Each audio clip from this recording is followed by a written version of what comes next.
খালিদ বিন ওয়ালিদ এমন একজন ব্যক্তি ছিলেন যার নাম শোনেনি হয়তো এমন কেউ নেই। হ্যাঁ, বলছি খালিদ বিন ওয়ালিদের কথা, যিনি ১০০টিরও বেশি যুদ্ধে জয়লাভ করেছেন এবং একটি যুদ্ধও হারেনি। এই মহান বীরের ইতিহাসে শত্রুর সামনে বিষপান করে হজম করার ঘটনাও আছে। কিন্তু আফসোস হয়, আমরা আজকে আলজেদিওকে শ্রেষ্ঠ বলি, জুলিয়াসকে শ্রেষ্ঠ বলি, কিন্তু আমরা এটা জানি না মহাবীর খালেদ আসলে কে। পৃথিবীতে আজও খালিদ বিন ওয়ালিদের রণকৌশল ব্যবহার করেন অনেক সেনাবাহিনীরা। তো চলুন ভিডিওটি শুরু করি। ভিডিওটি শুরু করার আগে ছোট্ট একটি রিকোয়েস্ট, আপনি যদি আমাদের চ্যানেলে নতুন হয়ে থাকেন চ্যানেলটিকে অবশ্যই সাবস্ক্রাইব করে পাশে থাকা বেল আইকনটি প্রেস করে রাখুন। মূল নাম খালিদ, উপনাম আবু সুলাইমান বা ওয়ালিদ। মুতার যুদ্ধে তার বীরত্ব দেখে নবী করিম সাল্লাল্লাহু আলাইহি ওয়াসাল্লাম তাকে সাইফুল্লাহ উপাধি দেয়। তার জন্ম সম্পর্কে কোনো সঠিক তথ্য পাওয়া যায় না, তবে এতটুকু জানা যায় যে তিনি হিজরির ১৫ অথবা ১৬তে বিখ্যাত কুরাইশ বংশে জন্মগ্রহণ করেন। হুদাইবিয়ার সন্ধির সময় মক্কা এবং মুসলমানদের মধ্যে ১০ বছরের শান্তি চুক্তি হয়। আর এই হুদাইবিয়ার সন্ধির সময় খালিদ সিদ্ধান্ত নেয় ইসলাম গ্রহণ করবেন। ৬১৯ সালে খালিদ বিন ওয়ালিদ ইসলাম গ্রহণ করেন। তার ইসলাম গ্রহণের জন্য নবী করিম সাল্লাল্লাহু আলাইহি ওয়াসাল্লাম দোয়া করতেন। ইসলাম গ্রহণ করে তিনি যুদ্ধে অংশগ্রহণ করেন। মুতার যুদ্ধ থেকে শুরু করে তিনি প্রথমে সাধারণ সৈনিক হিসেবে দলে যোগদান দেন। আর তখন দলের কমান্ডার ছিল জায়েদ। মুতার যুদ্ধে জায়েদ শহীদ হলে জাফর আসেন। জাফর শহীদ হলে আবদুল্লাহ কমান্ডারের দায়িত্ব পালন করেন। আবদুল্লাহ শহীদ হলে সবাই আলোচনা করে খালিদ বিন ওয়ালিদকে সেনাবাহিনীর দায়িত্ব নিতে বলেন। খালিদ নিজেকে অযোগ্য বলে সাবিতকে নিতে বলেন। সাবিত বলেন, আমার থেকে তুমি বেশি যোগ্য। অতঃপর খালিদ তাদেরকে শৃঙ্খলার মধ্যে আনেন। এই যুদ্ধে খালিদ শত্রুদেরকে এমনভাবে আক্রমণ করেন যে তিনি ৮টি তলোয়ার ভেঙে ফেলেন। এই যুদ্ধে তাকে সাইফুল্লাহ তথা আল্লাহর তরবারি উপাধি দেন। মক্কা বিজয়ের সময় নবী করিম সাল্লাল্লাহু আলাইহি ওয়াসাল্লাম ১০,০০০ সৈন্যকে ৪টি দলে ভাগ করেন। প্রথম দলের কমান্ডারের দায়িত্ব খালিদকে দেওয়া হয়। সেই সময় হুনাইনের যুদ্ধে খালিদকে ৭০০ সৈন্য দেওয়া হয়, কিন্তু মালিক বিন আওফের হঠাৎ তীরের আক্রমণের ফলে খালিদ আহত হয়ে মাটিতে লুটিয়ে পড়েন। রাসূল সাল্লাল্লাহু আলাইহি ওয়াসাল্লাম নিজে তার কাছে এসে দোয়া করেন। এরপর খালিদ বিন ওয়ালিদ অনেকটা সুস্থ বোধ করেন। রাসূল সাল্লাল্লাহু আলাইহি ওয়াসাল্লামের ইন্তেকালের পর আরবে বিদ্রোহ ছড়িয়ে পড়ে। আবু বকর রাদিয়াল্লাহু তাআলা আনহু ইসলাম অস্বীকারী ও যাকাত অস্বীকারী এবং বন্টনবীর বিরুদ্ধে কঠিন শপথ গ্রহণ করেন এবং তাদের উদ্দেশ্যে বেরিয়ে পড়েন। কিন্তু বিশিষ্ট সাহাবীর অনুরোধে আবু বকর রাদিয়াল্লাহু তাআলা আনহু তা করেননি, বরং মদিনাতে রয়ে গেলেন। তিনি গোটা সেনাবাহিনীকে ১১ সেক্টরে ভাগ করে এক ভাগ খালিদ বিন ওয়ালিদকে দেন। খালিদ বিন ওয়ালিদ সেনাবাহিনীকে নিয়ে মদিনা ত্যাগ করেন।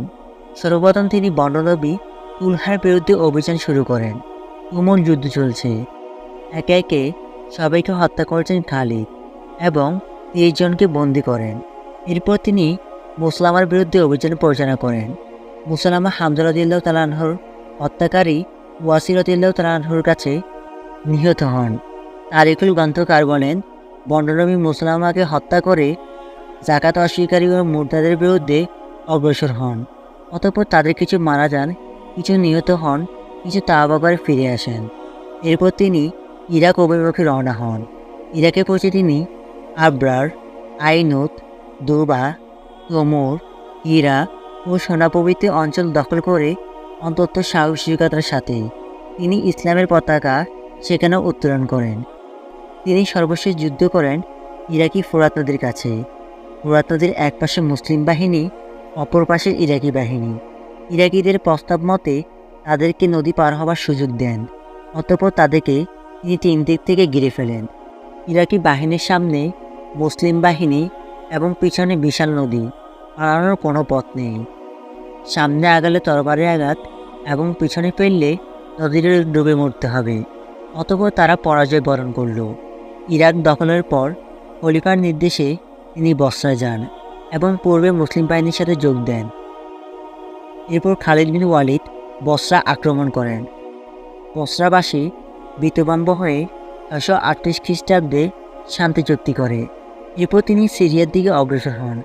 সিরিয়া গিয়ে তিনি সর্বপ্রথম দামেস্ক অবরোধ করেন। দামেস্কের একটি দুর্গকে তিনি 6 মাস অবরোধ করে রাখেন, কিন্তু তিনি দুর্গম প্রাচীর অতিক্রম করতে পারেননি। একদিন একটি পাদ্রীর সন্তান জন্ম নেয়। তখন তারা উল্লাসী মদ পানে বিমূঢ় হয়ে পড়ে থাকেন। তখনই সেই সুযোগে খালিদ বিন ওয়ালিদ কয়েকজন সৈন্যকে নিয়ে প্রাচীর অতিক্রম করে প্রাচীরের পদফটকে কারারক্ষীকে হত্যা করে দুর্গে প্রবেশ করেন। তারা ভীত সন্তুষ্ট হয়ে তারা একটি সন্ধি স্থাপন করেন। এরপর তিনি জর্দানে রওনা দেন। সেখানে ফিওল নামের স্থানে তাদের তাঁবু স্থাপন করেন। রোমানরা তখন অযৌক্তিক সন্ধি স্থাপন করলে মুসলমানরা তা প্রত্যাখ্যান করেন। তখন তাদের মাঝে তুমুল যুদ্ধ শুরু হয়। এতে রোমানরা শোচনীয়ভাবে পরাজয় গ্রহণ করে। দামেস্ক, জর্দান এবং হিমসিন এই 3 মূল জায়গায় দখল করলে রোমান সম্রাট ভীষণ ক্ষিপ্ত হয়ে 2,40,000 এক বিশাল বাহিনী প্রেরণ করেন। খালিদ বিন ওয়ালিদ উপস্থিত হয়ে দেখতে পেলেন তারা কয়েকটি দল ভাগ হয়ে বিভিন্ন কমান্ডারের আন্ডারে রয়েছে। অতঃপর খালিদ বিন ওয়ালিদ মুসলমানদের সামনে এক তেজিময় বক্তব্য প্রদান করলেন। এতে তারা সবাই অনুপ্রাণিত হলো এবং তুমুল যুদ্ধ শুরু হলো। রোমানরা এমন আক্রমণ করলেন, আরবরা তখন খুব বিপদে পড়ে গেলেন। সৈন্যের দলের মাঝখানে ছিল কাকা ও ইকরামা রাদিয়াল্লাহু তাআলা আনহু। খালিদ রাদিয়াল্লাহু তাআলা আনহু তাদেরকে এবার মুসলিম বাহিনীকে আক্রমণের নির্দেশ দিলেন। যুদ্ধ খুব তীব্র হলো। খালিদ বিন ওয়ালিদ তীব্র আঘাতে রোমানরা ছত্রভঙ্গ হয়ে গেল। রোমানরা শোচনীয়ভাবে পরাজয় বরণ করল। এতে লক্ষাধিক সৈন্য তাদের মারা গেল। এভাবে তিনি সকল শত্রুকে হত্যা করে ইসলামের পতাকা উত্তোলন করেন। 638 খ্রিস্টাব্দে ওমর রাদিয়াল্লাহু তাআলা আনহু তাকে সেনাবাহিনীর পদ থেকে অব্যাহতি দেন। অতঃপর খলিফা ওমর রাদিয়াল্লাহু তাআলা আনহু জনতার মাঝে ঘোষণা দেন যে, আমি খালিদকে এর আগে কিংবা কোনো প্রতিশোধে অব্যাহতি দেইনি। শুধুমাত্র সবাই এটা জেনে নিক যে খালিদের শক্তিতে ইসলাম নির্ভরশীল নয়, বরং ইসলাম আল্লাহর সাহায্যের উপর নির্ভরশীল। খালিদ ওমরের আদেশ মেনে নেন। অতঃপর সাধারণ সৈনিক হিসেবে বাকি যুদ্ধে শরিক হন।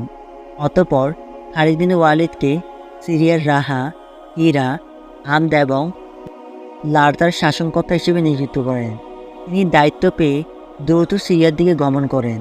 তিনি ইয়াজিদকে লেবানন, আম্মারকে জেরুজালেম এবং সুরাবিলকে জর্দান অভিমুখে প্রেরণ করেন এবং তিনি দ্রুতগতিতে বলপেক, এডিসা, আলেপ্পো, ইয়েনিসিন স্থান দখল করে সমগ্র সিরিয়ায় মুসলিম শাসন ও ইসলামী পতাকা সুদৃঢ় রাখেন। আর এভাবে তিনি একজন সেনানায়ক থেকে একজন রাষ্ট্রশাসনে অনুপ্রাণিত হন। সেখানে কিছুদিন দায়িত্ব পালনের পর স্বেচ্ছায় তিনি অবসর নেন। ইসলাম গ্রহণের পর খালিদ বিন ওয়ালিদ মাত্র 14 বছর জীবিত ছিলেন। এত অল্প সময় তিনি মোট 125টি মতান্তরে 300টি ছোট বড় যুদ্ধে অংশগ্রহণ করেন। সবচেয়ে মজার বিষয় হলো তিনি এত যুদ্ধ করেছেন কিন্তু কোনো যুদ্ধে হারেননি। তার শরীরে এত ক্ষত চিহ্ন হওয়ার পরও তিনি কখনো শাহাদাত বরণ করেননি। এতে তিনি খুব দুঃখ পেলেন এবং বিছানায় শুয়ে কাঁদছেন। তার স্ত্রী তাকে জিজ্ঞেস করলেন, আপনি কেন কাঁদছেন? তখন তিনি বলল, আমি এতটুকু বড় যুদ্ধ করলাম কিন্তু আমি শহীদ হলাম না। আমার বড় ইচ্ছে ছিল আমি কোনো যুদ্ধে শহীদ হব। তখন তার স্ত্রী তাকে আশ্বাস দিয়ে বললেন, এটি কেমন করে হয়? আপনি তো আল্লাহর তরবারি, আর আপনি যদি শহীদ হতেন তাহলে আল্লাহর তরবারি মাটিতে লুটিয়ে পড়ত। আর এটি কি হতো? তখন তিনি এই কথা শুনে খুশি হন এবং মৃত্যুবরণ করেন। তো বন্ধুরা, এই ছিল খালিদ বিন ওয়ালিদের সংক্ষিপ্ত ইতিহাস। ভিডিওটি ভালো লাগলে লাইক, কমেন্ট করতে ভুলবেন না এবং আমাদের চ্যানেলের পাশে থাকবেন। তো সেই পর্যন্ত ভালো থাকবেন। ধন্যবাদ সবাইকে।